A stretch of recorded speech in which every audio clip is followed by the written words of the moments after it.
Our next item on the agenda is our county contract sustainability plan. And as you all know, that when we went to a joint meeting with the county, we told them we'd come back with some ideas, and we're starting to kick a lot of ideas around. And our board member, Joe Barnes, has got some ideas he'd like to share with us in regards to starting on the process. Bill, okay. Well, now what I would like to do would be have I'd like to have a budget committee.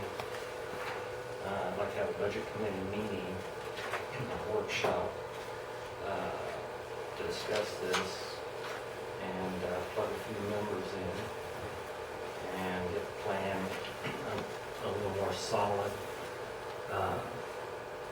Get some input at the committee before we bring it here, because it's long, it's involved, it's confusing. There's several steps to it to be implemented, depending on how much we have to implement of it, how much we want to implement of it, and how much we can politically implement of it. And I think we should develop a plan a little more in committee, and then bring it back to the board. Probably, I would suggest a meeting, another combined meeting when we bring the plan to the board with the commission, so that the political aspects of it can be discussed at that time. And Now this is for your workshop? no, this would be after the Oh, workshop. okay. When we have a meeting, we can have a joint meeting and bring the findings of the workshop to the meeting for the county commission then at that time. But prior to that, does that input gonna work, Mr. Ellis? Can you switch it to that HDMI? Do you have something with signal coming out of here? Not yet. This is just something, a little something I want to show you that it's going to, it's just going to be one of the issues that's going to be addressed, you know, with my plan. And,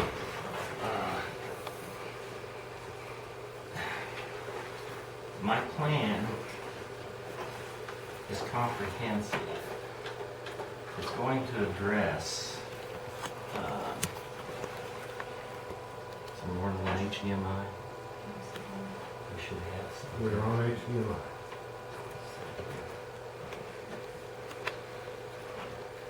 Coming out with it. You have to bring up the top one. You should have tested this, Mr. Ellis. This is important.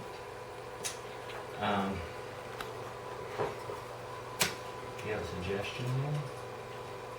Why is your machine not functioning? What if you reboot your primary unit? Huh? On his camera, but it's not reading through the cable. What if you reboot your primary unit, Joseph? I'm sorry? If you reboot your primary unit, like your projector unit, that might recognize the signal? There's only one HDMI, huh? There's only one HDMI. And it's connected, so it says source HDMI. Jeff, open it up. Can you link it through your laptop and have the laptop send it to the, No. it should be. Is your camera on standby? No, it's playing it right now. I was afraid of this. Can't read it that one. Yes, I can. He does. Yes, I do. You would avoid them totally, huh, Mr. This is the Berry? first time I've ever tried this connection or anything else. I don't know, adapter or anything. It is in the HDMI. It should be playing. Betty, if you were guessing, HDMI. You got an HDMI on this? Well, that's what I'm looking for, Joe. Miss Betty? Betty, if you were guessing, or you may know, how many parcels of property do we have in Glasgow? I don't. Total parcels? Everything, Lots, farms, ranches, whatever. everything about 32,000. That's what I figured. Well, my video shows here, folks, is, and we can pass it around, I guess, and look at it. this is just within walking distance of my house, up and down one road. And there's lots on here that are probably not even on the books, they're subdivided. There's trash all over them. I filmed about 4 of them. And I live within, 3/4 to a half a mile of the transfer station in Tahiti. And I walked toward the transfer station here when I took this video. And a couple of the properties I walked on and took panned around them. There's no trespassing signs or anything else. They're open roads into them. And like I say, you're just gonna have to watch this. But there's also places on there that have fallen through the cracks. I know people are using other people's, they've pulled, anytime a rental goes vacant and then comes back on, it's not gonna be on this, on the books. I mean, if you go up and down my road alone, on this video, on any one of these lots, there's more garbage on there that aren't paying a dime. We have vacant exempt. And if somebody were to come, let's say next door, let's say my neighbor on down the road buys one of these properties. Well, there's an incredible amount of garbage on them and stuff to be cleaned up. It would be a vacant property.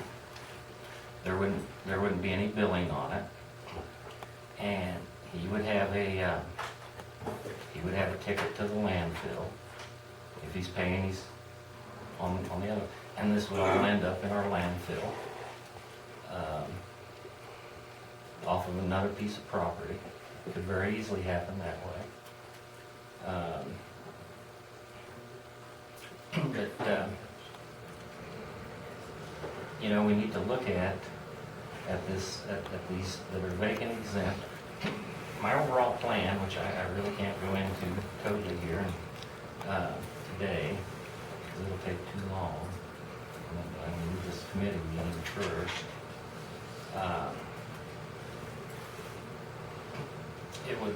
It would answer a lot of questions, or it would bring a lot of people that aren't paying, that should, into the fold here, and make them responsible for things like this. Now, you say, okay, well, we're already responsible, we can go around with send the zoning around, this is illegal, we'll dump it, dump. That doesn't answer the question. We're filling the landfill up, they're gonna pay for it on the one-time use, we're gonna fill it up in our current formula at a loss. And anyway, my plan deals with all that. And it deals with having a hole in the ground out here ready for when this one is full and to be funded. And depending on how far you want to take the plan, you could eliminate, if needed be, if the economy and everything gets much worse, you could eliminate billing if you wanted to take it that far. You could even lower the monthly charge that we're charging people if you adopt my plan. We might even be able to lower the landfill tipping fee because it won't be calculated anymore as to that is how much it costs. It's going to be under the same formula, the cost of what it costs to the landfill, what it costs to put it in there. It can be much better separated as to what the county expense is. It's separated off. I've talked about it some with Jeff, and like I say, I think if we have a committee budget meeting, we can bring back a plan that we can take to the commissioners that's going to work. My plan addresses all problems. It addresses having a hole in the ground ready to go. It addresses how much it costs for the county, and if that's intermingled, it'll separate it.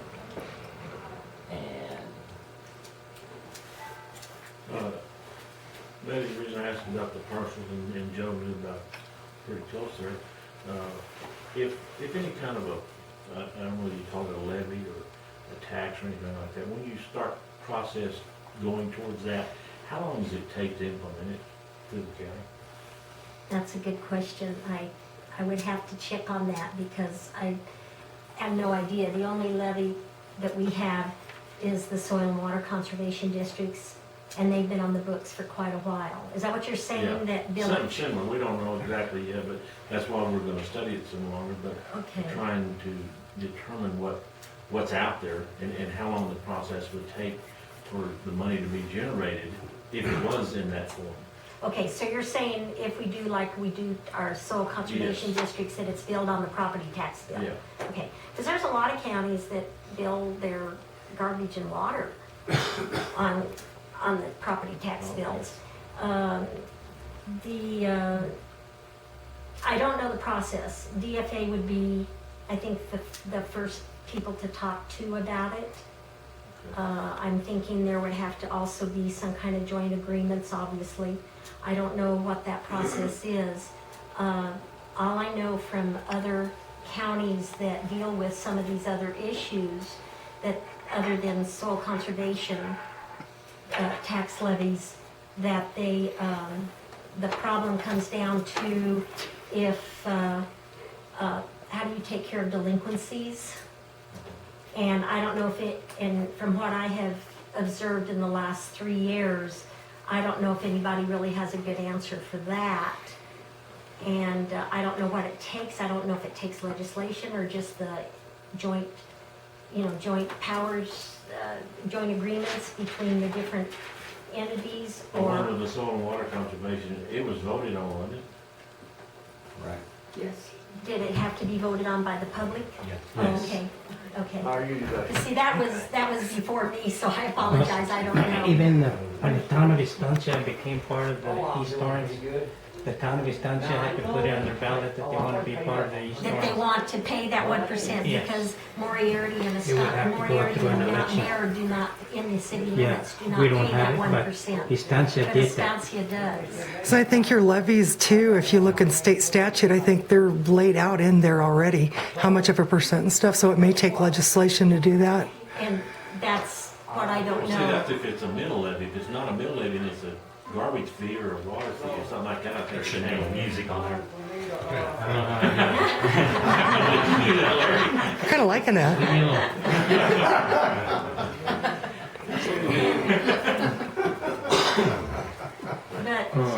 But I would be more than happy to find out as much as I can about that for you. Okay. Would you Okay, please? yeah, Yeah. yeah. And I appreciate you coming today. That's just the kind of questions we had to get this thing started and actually to develop what we want to do. And we don't even know if that's the direction to go. So we're exploring all directions. And just so you know, that 32,000 parcels, that would be like, for example, if like I own 6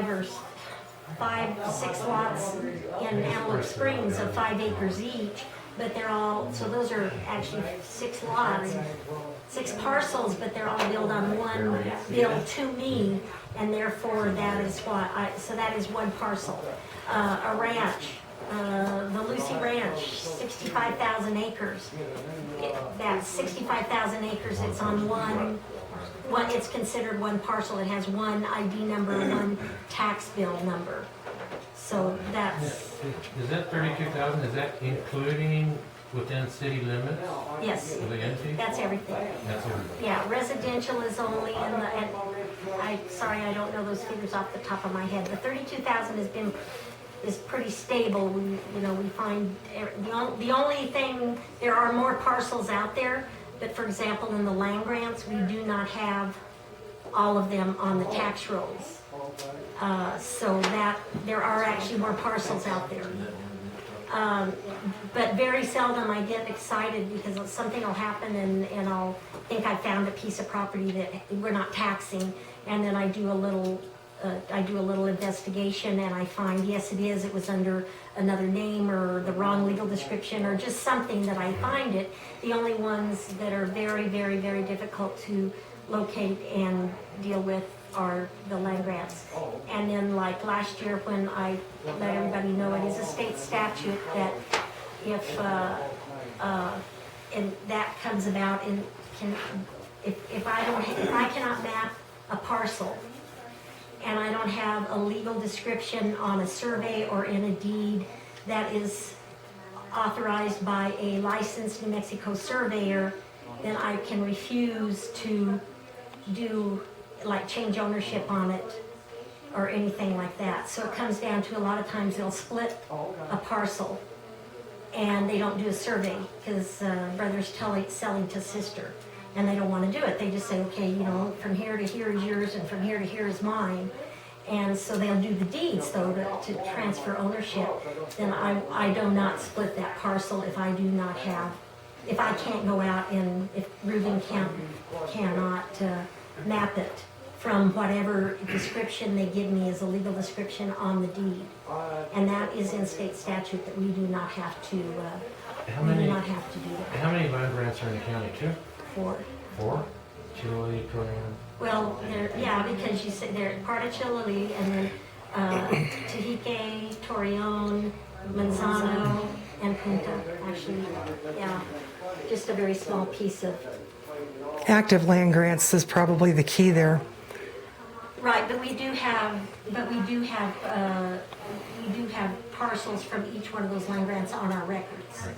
There are actually only 2, now I understand 3, but in the state law only covers 2 of them, and there's actually 3 active land grants. But on a given parcel, you can have more than one residence.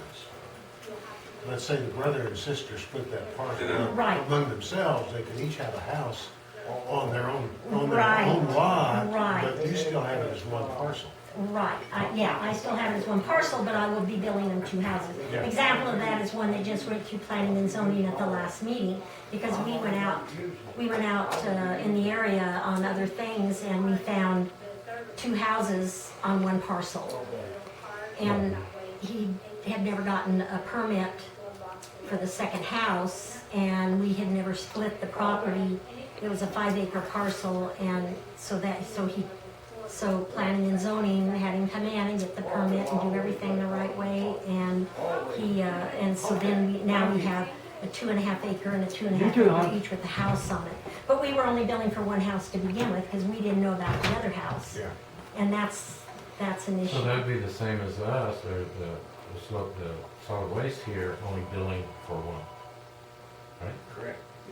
And so you're losing out on that other one. If we don't know about it, right. 3 of those Right, situations. right. That was crazy. And those are in the land grant. Not necessarily, I mean, not all of them are. I mean, the one that I'm speaking of that just came about with, and it went through planning and zoning and got his permits and did the survey and did everything correctly this time. And see, there had been the 2 houses there, and there were 2 people, and there were a brother living in one and a brother living in the other one, and that had been going on since 2009. So we just now added that to our rolls. So see, that's another one that I'm saying that, you know, that's just, there's about 3 of them on here that's falling through the cracks in just a short walk, half a mile. And hindsight's 20/20. And if I would have seen this years ago, you know, I would have brought it up that there should have been, you know, something jointly done between us and the zoning. You know, had we known that we were needing a, you know, Class B landfill that everybody needs to support, and we could have attached this to zoning, you know, 20 years ago, and maybe alleviated some of this. But there's a huge difference between 32,000 properties and the 4,000 that we're building. You know, that's 1 in 8. And as long as we keep plugging numbers in our formula and our resources, our revenues, the numbers are not there. That's the reason that Albuquerque can charge $30 a ton, is because the numbers. And same way with the liquid waste, it's the numbers. And the only way we're gonna deal with this is you certainly have a hole in the ground when this one's full. And the only place we're gonna get those numbers is each individual lot, which you just saw on here. My God, any one of those lots, like I said, has got 10 years. I'm not gonna produce that amount of garbage in 10 years. As you saw on just one of the lots. I mean, there's a pit. There's a road. I mean, it looks like it's maintained to one to the dumping sites. It's very, prominent. There's no weeds growing up in the road. It's heavily used. And I don't want to pay for that. Why should I pay for that? Why should I pay for my neighbors? How soon would you like to have a committee set up to meet? Sooner the better. And sooner the better. Who, is there anyone here that would like to serve on that committee? Jeff would. Yeah? I don't know. Okay. I would have two more. Larry, No, you want- you could, Might as well. you could all get one more. Jane, I spoke to some, yeah. You're hooked, you're the last one. I'll leave you up to Joe to contact y'all and get something set up and work back to And just in favor, I think all of us have realized, I think all of us have seen how much better that planning and zoning is working these days. We have a good director of planning and zoning. We work very well together, the assessor's office and planning and zoning and code enforcement. And and solid waste now, because we're all three working together a lot better to, somebody's out in the field and they see something and they come back and we tell it all. We tell the other two. Planning tells solid waste and the assessor's office. So we're doing a much better job of that, and it has improved. Also, the way we're doing our permitting, and part of that's even a credit to Tim Oden, because he'll come in and he'll say, well, we have these issues about surveys, boundary issues, and they're really making another parcel, and they put on it as a boundary issue, and we've had those issues in the past, and that has been working well. And now Steve has gotten very, very, very proactive, and we're gonna have to rewrite some resolutions and policies on things we do. But Tim came in and he says, well, we need to be doing this. Tim Oden comes in, we need to be doing this. You should have this and this and this. So we implement things, and so we've told all the surveyors, hey, you've got to be doing this, this, and this.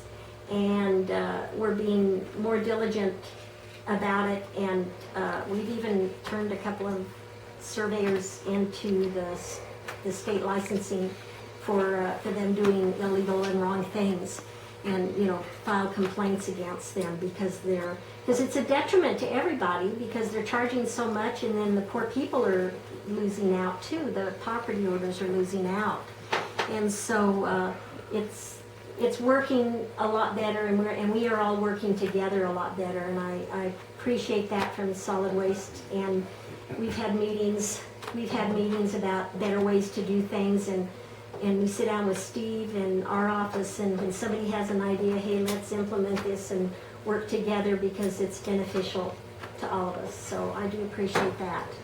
I might also point out something, that, if 30,000 lots, how on earth can we service them? So that if in the future, I have no idea how many people would be living in for those lots, but, my plan will take that into consideration, and we certainly know that we have the infrastructure in place to service those lots if need be. And they have a responsibility to put that in place, because this is what ends up if they don't have the responsibility. And we're duplicating this research thing. We've been doing it all along, and today you see how, you know, how difficult that is. You know, we can eliminate that too. But one other thing that's kind of interesting, when I put the water in, we had to do some pretty serious surveying, and the engineers picked up the survey marks in Chilly. I forget how much this cost, was ridiculous. You know, they flew over with airplanes, they had marks on the ground, this and that. Some of the property lines were off 150 feet. That doesn't I put a surprise road me. in on somebody else's property. But that's how, you know, that's the extent of the problem. Something that maybe the county and this agency ought to consider, like the issue you're talking about. You said there's a road going back to where that trash is at. There's a lot of illegal dumping that happens on properties for out-of-state owners. And this is a pretty big stretch, but you could compare that to like some of the Superfund cleanup, out of sight, out of mind, not here. You know, you've got owners that aren't aware that that's happening. So maybe the county could consider jacking up the fees for illegal dumping. There's got to be some kind of crossover, I think, on that to make that part work. Because just like you said, you don't want to pay for somebody else's trash.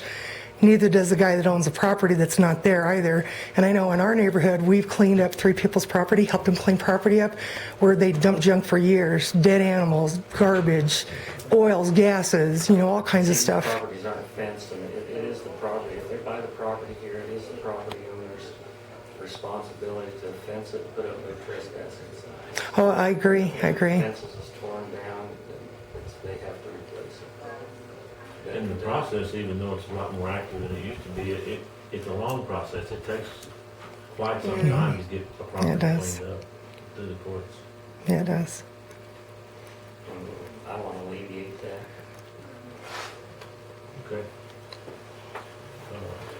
So the committee will meet and get back to us, and we'll get back to them, go to the county and meet jointly. Thank you, Joe.